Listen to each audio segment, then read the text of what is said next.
नमस्कार। आज हम जो कहानी सुनने जा रहे हैं वो मालती जोशी जी के कहानी संग्रह बाबुल का घर से ली है, जिसका शीर्षक भी बाबुल का घर है। खाना खाकर थोड़ा लेटने का मन बना रही थी कि तीनों पास आकर बैठ गईं। नवीन की बहू ने मेरे लिए पान लगाते हुए शिकायत की, इकलौती बहन की शादी है और आपने आते आते इतनी देर लगा दी दीदी। पता है, हमारा प्लान तो आपके साथ शॉपिंग करने का था। आपकी चॉइस से सामान खरीदते तो थोड़ा मजा भी आता।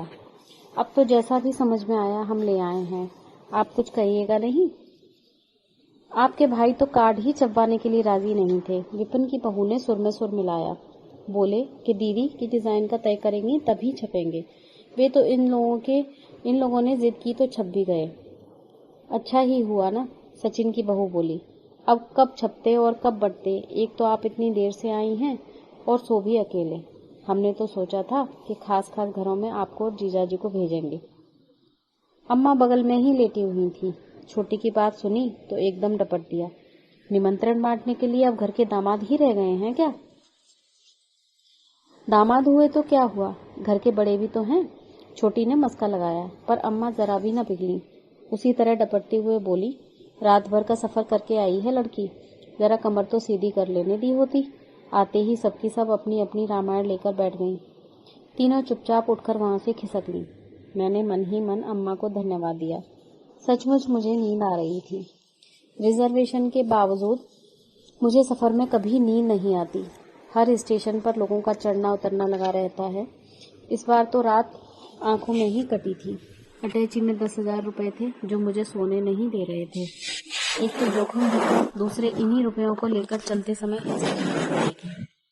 मैं अटैची बंद कर ही रही थी कि उन्होंने नोटक की गड्डी मुझे थमा दी थी। ये क्या है? रुपए हैं, शादी में क्या खाली हाथ जाओगी? खाली हाथ कौन जा रहा है, भूल गए हैं क्या? अभी उसी दिन तो सर्राफ से अमेरिकन डायमंड का सेट लेकर आए हैं। 2 साड़ियां भी दे रही हूँ, एक बनारसी एक चंदेरी। वह तो सुमी के लिए हैं, यह तो मैं विपिन के लिए दे रहा हूँ।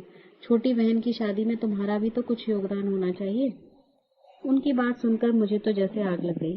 गाड़ी छोड़ने का डर नहीं होता तो पता नहीं कितनी देर तक चकचक होती रहती। गाड़ी चलने के बाद भी मैं कितनी देर तक गुनगुनाती रही। दरअसल मेरा गुस्सा उन पर नहीं बल्कि अपने ही घर वालों पर था। जब से शादी हुई है दोनों हाथों से लुटाती ही आ रही हूँ, पर जब से सुमी की शादी की बात चली है मन जैसे अंगारों पर लौटता रहता है।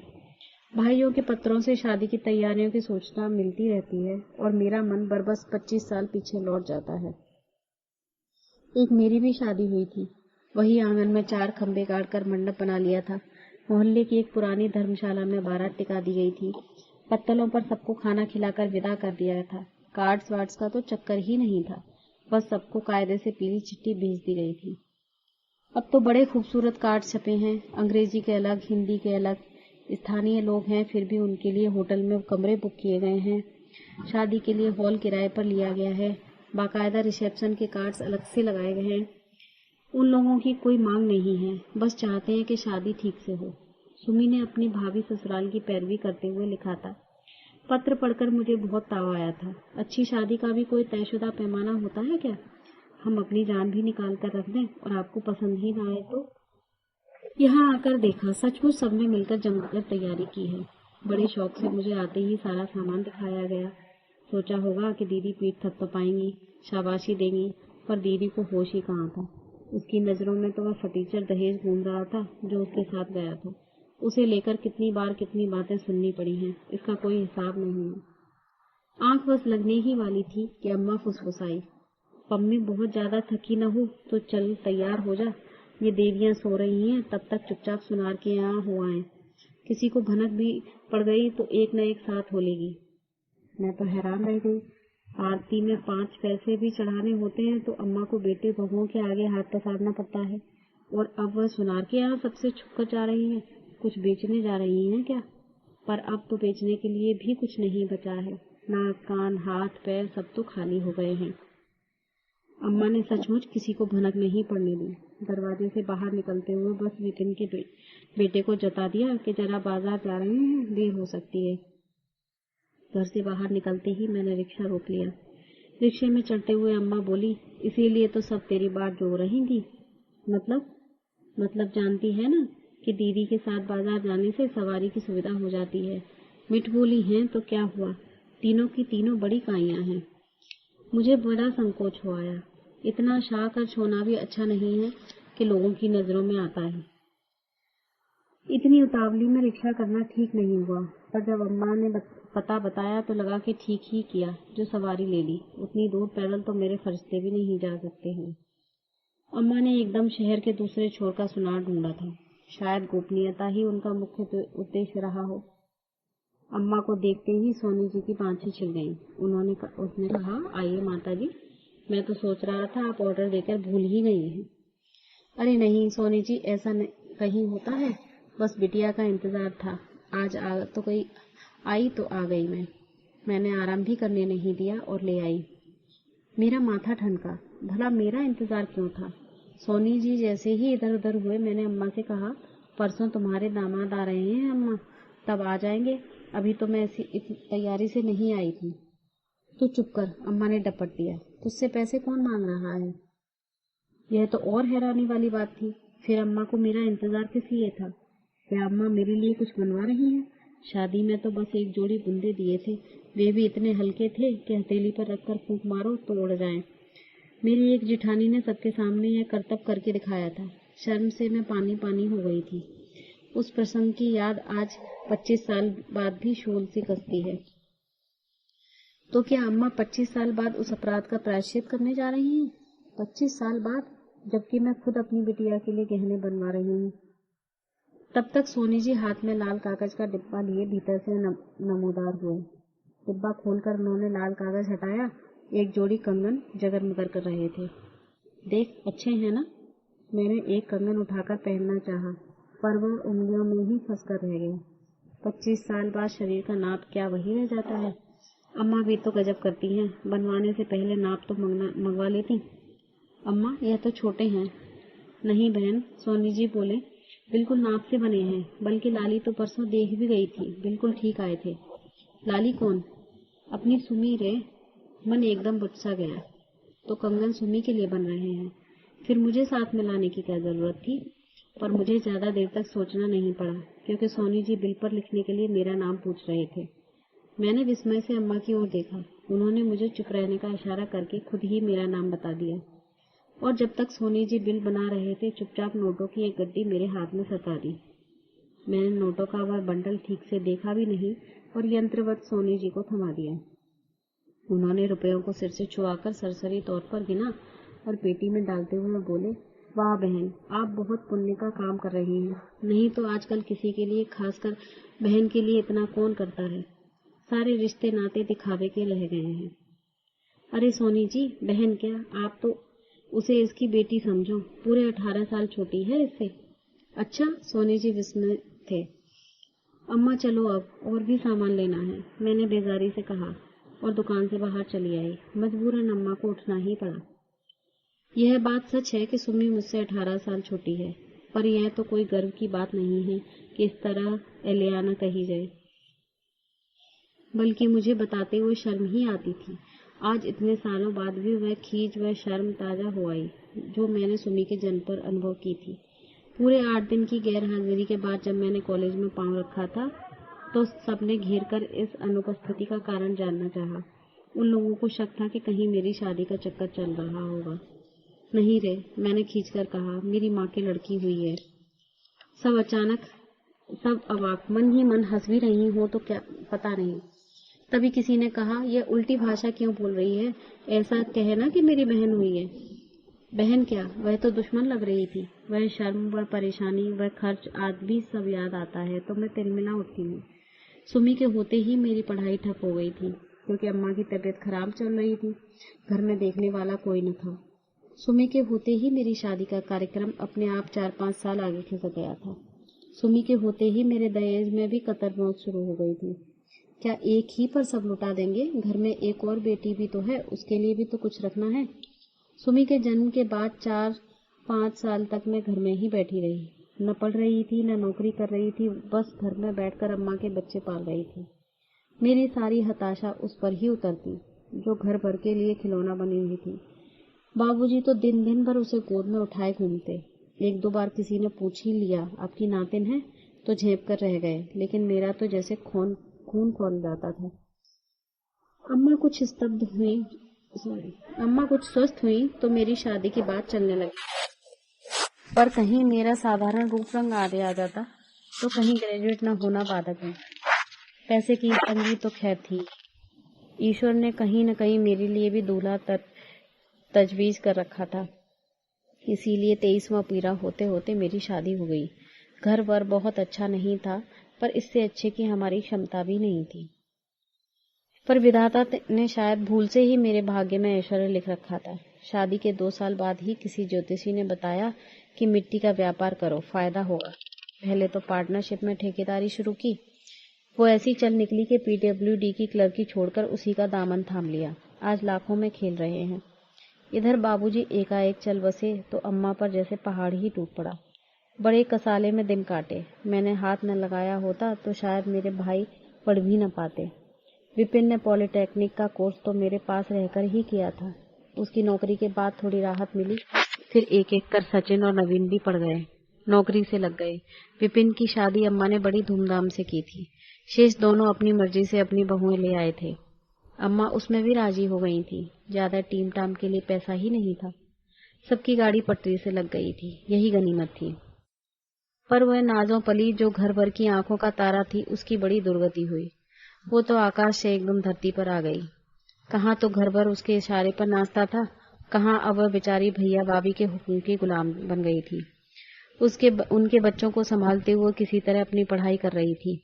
हाई स्कूल के बाद की पढ़ाई तो उसने ट्यूशन पढ़ाकर ही पूरी की। विपिन ने तो एकदम हाथ खींच लिया था। उसकी बहू कहती, हमारे भी तो बच्चे हैं, हमारी भी गृहस्थी है, हम अकेले कहाँ तक करेंगे। दूसरी दोनों कहती, इस घर ने हमें दिया ही क्या है जो हमसे आशा की जा रही है। BA के बाद सुमी ने जो नौकरी शुरू की वह अब तक जारी है। बीच बीच में परीक्षाएं भी देती रहती है। मैं जब भी जाती अम्मा कहती, पम्मी इसके लिए कोई अच्छा सा लड़का सा ढूंढ दे, नहीं तो मैं शांति से मर भी नहीं पाऊंगी। पर अच्छे लड़के क्या सड़क पर पड़े मिल जाते हैं, उसके लिए दाम लगाना पड़ता है। पम्मी बेचारी क्या करे, कहाँ तक करे। उसकी अपनी लड़की भी तो सयानी हो रही थी, मैं सोच रही थी। लेकिन विधाता सबका ध्यान रखते हैं। जैसे मेरे लिए उन्होंने दूल्हा तजवीज कर रखा था, सुमी के लिए भी वर तय कर लिया था। पिछले वर्ष ही सुमी की यहाँ नई नियुक्ति हुई। मिसेज गोकुल दास भूमि पर ऐसी लट्टू हुई कि अपने भाई के लिए उसका रिश्ता मांग लिया। अब तो पूरा परिवार उस पर जान छिड़कता है। सुमी सचमुच भाग्यवान है। पम्मी, तू क्या सोचने लग गई? सोच रही थी तुम्हें एकाएक लॉटरी कैसे लग गई। लॉटरी लगती तो तुम्हें पता नहीं चलता। फिर ये इतने सारे रुपए कहाँ से पा गई तुम? मैं कहाँ से पाऊंगी, सुमी के हैं, उसी ने जोड़े थे। तो उसी के नाम से खरीदती ना, मेरा नाम बीच में घसीटने की क्या जरूरत थी। अरे चोरी से जोड़े हैं, तनख्वाह तो पूरी बड़की झपट लेती थी। 5 पैसे की बढ़ोतरी भी होती तो उसे पहले खबर लग जाती। फिर ये रकम बड़े गोरख धंधे करके जोड़ी है। रात रात भर जाकर कुंजियां लिखी थी, दूसरों की नोटबुकें टाइप करी थी, खाली घंटों में ट्यूशनें पढ़ाई थी। कहती, अम्मा ये सब मैं तुम्हारे लिए कर रही हूँ, किसी दिन मेरी शादी हो जाएगी और तुम पाई पाई को तरस जाओगी। ठीक ही कह रही थी, और तुमने उसकी गाड़ी कमाई एक ही दिन में खर्च कर दी। किसी तीसरे के लिए तो की नहीं है, उसी का पैसा उसी के लिए लगा रही हूँ। पर तुम तो कंगाल हो गई ना। मैं तो हमेशा से कंगाल थी रे। अब बुढ़ापे में अमीरी का स्वांग कहाँ से पालूंगी। 3 बेटे हैं, 12 महीने रख पाए तो 4 महीने ही सबके पास रह लूंगी। रही सही कट ही जाएगी। बुढ़ापे में बेटी की कमाई का बोझ क्यों लूं। फिर अम्मा, पैसे में बड़ी ताकत होती है, जानती हूँ रे। अगर इन लोगों ने उसके लिए सोने का एक छल्ला भी बनवाया होता तो मैं सब्र कर लेती, पर तीनों के तीनों मुकर गए। शादी का खर्च कौन कर रहा है? बड़ी देर से मन में प्रश्न उठ रहा था, सो पूछ ही लिया। यह तीनों कर रहे हैं। मैंने कहा था कि बहन तीनों की है, खर्च आपस में बांट लो। तो दोनों छोटे बोले कि सुमी की सारी तनख्वाह तो बड़े भैया लेते हैं, शादी का खर्च भी उन्हीं को करना चाहिए। हमसे तो जो बन पड़ेगा हम करेंगे। सचिन ने कपड़े लत्ते का भार उठाया है, नवीन ने फर्नीचर वगैरह बनवाया है, बाकी सारा विपिन कर रहा है। छोटों की तो बीवियां भी कमाऊ हैं, विपिन बेचारा तो अकेला पड़ जाता है। सुमी की शादी के बाद तो और भी अकेला पड़ जाएगा। फिर भी अम्मा, तुम्हें इतनी उठापटक करने की जरूरत नहीं थी। उन लोगों ने तो कह दिया था कि 5 कपड़ों में ही लड़की विदा कर दीजिए। उनके कहने से ही हो जाएगा क्या? ससुराल में नाक तो उसकी नीची होगी, बोल को बोल तो उसे ही झेलने होंगे। और कौन सा मैं उस पर एहसान कर रही हूँ, उसकी कमाई उसी पर लुटा रही हूँ बस। पिछले 10-12 साल से कमा कर दे रही है। कभी अपनी पसंद की एक साड़ी भी नहीं खरीदी। सहेली के साथ सिनेमा भी जाती तो भाभी का मुंह कद्दू सा फूल जाता। बस कोल्हू के बैल की तरह खटती रहे और इनका घर भरती रहे। उनका बस चलता तो शादी नहीं होने देते। बोलते बोलते अम्मा का गला भर आया। मेरा मन कसैला हो आया। सुमी 10-12 साल से कमा कर दे रही है। शायद इसीलिए अम्मा के मन में उसके लिए इतना दर्द है, इतना प्यार है। इसीलिए उसकी शादी में जरा भी कोर कसर उनसे स्वीकार नहीं है। अम्मा, मैंने कहा, मुझे तुम लोगों ने 4 साल तक घर में बिठाए रखा। नौकरी करने दी होती तो शायद। अरे, तू भला क्यों नौकरी करती? तू तो भाग्यवान थी। तेरे सिर पर तो बाप का साया था। तुझे भला किस चीज की कमी थी? अब कोई मुझसे पूछे कि किस चीज की कमी नहीं थी, पर अम्मा से यह सब कहना बेकार था। वह कभी नहीं समझेंगी। और अब इतने सालों बाद कहने का मतलब भी क्या था? घर में गांव पांव देते ही अम्मा ने मेरी दानवीरता का बखान करते हुए कंगनों का प्रदर्शन कर डाला। मेरी जय जयकार करना ही बाकी रह गया था। इस बहाने शायद वह अपने बेटों के निकम्मेपन पर चोट करना चाहती हूँ, पर संकोच के मारे मेरा दम घुटने लगा। कपड़े बदलने के बहाने मैं वहां से उठ आई। पीठ फेरते ही सुनाई पड़ा, नंबर 2 की कमाई है, इसीलिए झमाझम बरस रही है। दूसरा स्वर उभरा, नंबर 2 की हो या 3 की, बहन पर ही तो बरस रही है। भाई भतीजों को तो कभी चांदी का छल्ला भी नसीब नहीं हुआ। मन हुआ कि पलटकर कह दूं कि भाई लोग आज जो भी हैं, किसके दम से हैं, यह उन्हीं से पूछ लेना। पर कुछ कहने सुनने का उत्साह ही जैसे निचुड़ गया था। अम्मा के कमरे में आकर देखा, सुमी उदास सी खिड़की के पास बैठी थी। अभी तो कुछ देर पहले वह बाहर बैठी थी, भीतर कब चली आई पता ही न चला। सुमी, कंगन देखे? हाँ, अच्छे हैं, थैंक्स। अब ये थैंक्स किस लिए? सुमी, कम से कम तुम तो यह नाटक मत करो। संकोच के मारे मेरा वैसे ही दम घुटा जा रहा है। अम्मा ने बैठे बिठाए अच्छी मुसीबत में डाल दिया। सुमी कुछ नहीं बोली। और सुनो, तुम्हारे लिए मैं एक अमेरिकन डायमंड का सेट और 2 साड़ियां लाई थी। साड़ियां तो मैं तुम्हें अभी दे दूंगी, पर सेट रख लूंगी। तुम मेरे यहाँ पहली बार आओगी ना, तब दूंगी। अम्मा की वजह से वैसे ही हमारी नंबर 2 की कमाई का खूब गुणगान हो रहा है। डायमंड सेट भी देख लेंगे तो कहने वालों का मुंह और खुल जाएगा। सुमी ने एक गहरा निश्वास छोड़ा। मैं चौंक पड़ी। सुमी, तू इतनी उदास क्यों है? तुम्हें तो खुश होना चाहिए। मनपसंद दूल्हे से शादी हो रही है, और शादी भी भाई लोग अपनी सामर्थ्य के अनुरूप अच्छी ही कर रहे हैं। फिर दुख आएगा। मेरा दुख तुम नहीं समझोगी दीदी। तुम्हारे सामने तो ये सब शायद घुली बातें करते हैं, पर इनकी असलियत मैं जानती हूँ। मेरा मन तो इनके ताने सुन सुनकर छन्नी हो गया है। लगता है जैसे मैंने इनके बच्चों के मुंह का कोट छीन लिया है। एहसानों के तले दब गई हूँ मैं। इससे अच्छा कि किसी मंदिर में फेरे पड़ जाते। महेश भी राजी थे, पर अम्मा नहीं मानी। उन पर तो जैसे पागलपन सवार हो गया है। जरा सी भी कोर कसर बर्दाश्त नहीं होती। उन्हें अपने मन की कर लेने दो सुमी।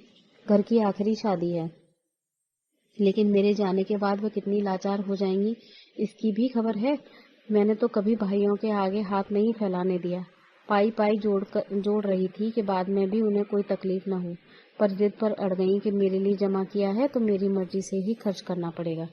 रो रो कर कस्में दे देकर सारा पैसा निकलवा लिया। बोली, भाइयों की सामर्थ्य नहीं है तो क्या हुआ, अभी तो मैं बैठी हूँ। मेरे रहते तुम खाली हाथ ससुराल नहीं जाओगी। अभी कुछ समझ में नहीं आ रहा है। शादी का जोश चढ़ा हुआ है, बाद में बैठकर रोएंगी। अम्मा तो जब रोती तब रोती। अभी तो सुमी ने ही रोना शुरू कर दिया। मेरी समझ में नहीं आया कि उसे क्या कहकर सांत्वना दूं। बस यूं ही पीठ पर बालों पर हाथ फेरती रही। रुलाई का आवेग कुछ कम हुआ तो वह बोली, दीदी तुम भाग्यवान थी। बाबूजी के राज में शान से इस घर से विदा हुई थी। जाते हुए तुम्हारे मन पर किसी के एहसानों का बोझ नहीं था, न किसी की चिंता थी। पर मैं तो जैसे दुर्भाग्य लेकर ही पैदा हुई हूँ। कभी खुलकर हंसना ही नसीब नहीं हुआ, अपनी शादी पर भी नहीं। सारी खुशियों को जैसे ग्रहण लग गया है। मैं भाग्यवान हूँ। थोड़ी देर पहले अम्मा ने भी यही कहा था, अब सुम्मी भी यही कह रही है। क्या होता है भाग्य? क्या होती है भाग्यवान की परिभाषा? मैंने सुमी की ओर देखा। अभी अभी रो चुकी उसकी आंखें एकदम सूनी थी। उन आंखों में न लाज के डोरे थे, न सपनों के रंग। शायद कई रातों की जागी हुई थी। आंखों के नीचे स्याह घेरे बन गए थे। दुल्हन की क्या ऐसी होती है?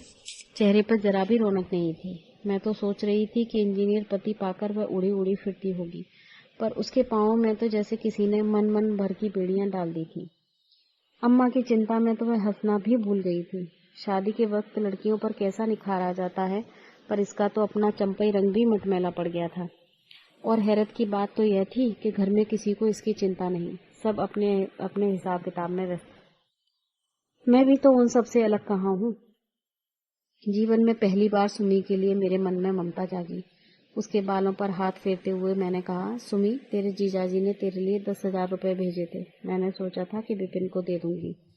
अम्मा अगर पहले से थोड़ा इशारा करती तो कंगन के दाम मैं ही दे देती, पर खैर कोई बात नहीं। ये रुपए तुम अम्मा के नाम जमा कर दो और चिंता से मुक्त हो जाओ। हर महीने इन्हें कुछ न कुछ मिलता रहेगा, ऐसी व्यवस्था कर देना। हारी बीमारी का न सही, पूजा पाठ का खर्च तो चल ही जाएगा। पहली बार मुझे लगा कि सुमी के चेहरे पर तनाव कुछ कम हुआ है और लगा कि हंसी की एक हल्की सी किरण बस फूटने को ही है। इसी के साथ कहानी समाप्त होती है। धन्यवाद। अगर आपको कहानी पसंद आती है तो please like, share and subscribe. धन्यवाद।